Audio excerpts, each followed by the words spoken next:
بسم الله الرحمن الرحیم. اتمه صفحه د اول باب 10 نمبر حدیث. دغه حدیث امام بخاری رحمه الله تعالی په خپل کتاب بخاری شریف کې را نقل کړی دی. جناب نبی کریم صلی الله علیه وسلم فرمای: الکبائر الاشراک بالله وعقوق الوالدین وقتل النفس واليمين الغموس. الكبائر الإشراك بالله وعقوق الوالدين وقتل النفس واليمين الغموس. الكبائر الإشراك بالله وعقوق الوالدين وقتل النفس واليمين الغموس. ژباړه: الکبائر لوی گناهونه، غټ گناهونه. الاشراک شرک نیول بالله په الله سره، د الله سره شرک نیول. دوهم وعقوق الوالدین، وعقوق او ازار رسول، سرکشی کول، نافرمانی کول، طغیانی کول الوالدین د مور او پلار، دا هم لوی گناه. دریم وقتل النفس، وقتل او وجل النفس د یو انسان، نارینا یا ښځینه، مسلمان مؤمن. والیمین الغموس، والیمین او قسم، الغموس ها قسم چې درواغجن قسم وي، ډوبونکی قسم وي. څنګه ډوبونکی قسم وي؟ وروسته به ودې ته راسو. د دې حدیث ژباړه خو داسې ده، تفصیل لږ داسې دی. د لوی ګناهو څخه لکه څنګه چې تاسو په شمار باندې په تفسیر او ترجمه کې واورېدل، 102 لوی ګناهونه د علامه ابن نجیم او د علامه ذهبي رحم الله تعالی د کتابونو په حواله، او 52 کشنی او صغیره ګناهونه د علامه ابن نجیم رحم الله تعالی په حواله او نور علماء کرام په حواله تاسو واورېدل. د هغو څخه څلور په دغه حدیث کې لوی ګناهونه ذکر شوي دي.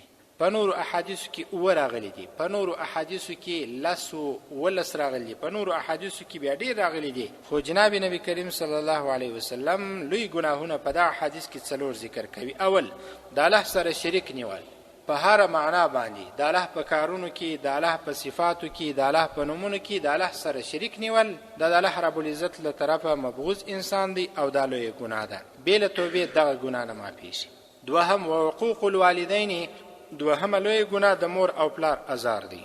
په خبرو کې ازار ورسول، په حرکاتو کې ازار ورسول، د دوی نافرمانی په شو خبرو کې کول، د شریعت په خبرو کې نافرمانی کول، او یا په لاس باندې تکلیف ورسول، او یا په ژبه باندې تکلیف ورسول، او یا په لاس باندې وهل یا شکنځل ورته کول، دا د مور او پلار ازار دی. د دوی سرکشي او نافرمانی ده. په شری خبرو کې، په شری کارو کې که څوک د مور او پلار ازار ګټي، دا د مور او پلار ازاری دی او دا لوی ګناه کوي. چې کله لوی ګناه وکړله د بندگانو حق پایماله کوي. مور او پلار چې بیا دغه اولاد ته معافي ونه کړي، الله رب العزت دغه مور او پلار حق نور معافوي. قانون په شریعت کې دا دی چې الله د بنده حق نور معافوي تر څو چې بنده معافي نه کړي. شرک د الله سره هغه الله رب العزت نه معافوي، ځکه چې څو ورځې مخکې په قرآن کریم آیات کې دغه تیر سول: ان الله لا یغفر ان یشرک به ویغفر ما دون ذلک. الله رب العزت شرک نه معافوي، د شرک لاندې ګناهونه به الله رب العزت معافوي. نو د مور او پلار خبره په شرعي احکام او په شرعي خبرو کې نه منل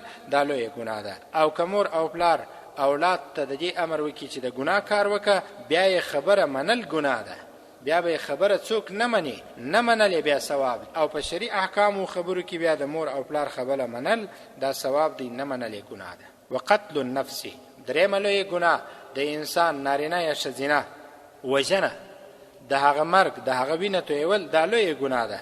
هیڅ جرم نسته، هیڅ موجب شرعي نسته، هیڅ دلیل شرعي نسته، هیڅ شرعي حجت نسته. ناحقه بلا حقه د یو مؤمن مسلمان وینه تویول دا لوی ګناه ده. او دا هم تر څو چې دغه انسان معافي نه کړي، الله رب العزت دغه انسان نه بخشي. او بل یو آیت شریف کې الله رب العزت دغه فرمایي: څوک چې مؤمن مسلمان قصدن قتل کینو دغه انسان سزا به جهنم وي. والیمین الغموس او قسم دی هغه قسم چې ډوبونکی وي. درواغجن قسم اول انسان په ګناه کې ډوب کی او وروسته بیا دغه انسان دغه قسم په دوزخ کې هم ډوبوي. څنګه درواغجن قسم؟ هغه داسې یو چا یو کار نه دی کړی وای ما کړی دی قسم اخلي، یو چا یو کار کړی دی وای ما نه دی کړی قسم اخلي. دا داسې قسم دی چې د درواغو قسم دی. یا یو څوک آینده کار نه کوي اوس وای کوم قسم اخلي، یا یې کوي اوس وای نه کوم قسم اخلي. دې ته ویل کېږي یمین غموس. هغه قسم چې خپل خاوند دا قسم خوره اول په ګناه کې ډوب کی او بیا وروسته په اور کې ډوبوي. د دې څلورو سورو لوی ګناهو څخه اجتناب، خصوصا د قسمو څخه، خصوصا د انسان د وژنې څخه. انسان وژنه او شرک د الله سره تقریبا څوک نه کوي. خصوصا بنو دا دوه شانیات کو چې یو یمین غموس قسمو سره او د مور او پلار د ازار سره ډیر احتیاط کوي. شرک څوک برملا ښکاره نه کوي، خطأ یا په خطا سره په سهو سره کوي، خو بیا بیل او جلا مسائل دي پوښتنه کول پکار وي. خو په هر صورت د هرې ګناه سره احتیاط کول پکار وي. د ګناه کولو وروسته انسان باید پښیمانه سي، چې پښیمانه سو آینده عزم وکړي چې ګناه نه کوم. الله دې د عمل کولو توفیق راکړي. الله رب العزت دې پر موږ او تاسو احسان او رحمت وکړي. ربنا ظلمنا انفسنا وان لم تغفر لنا وترحمنا لنكونن من الخاسرين. لا إله إلا أنت سبحانك فقنا عذاب النار. وصلى الله تعالى على خير.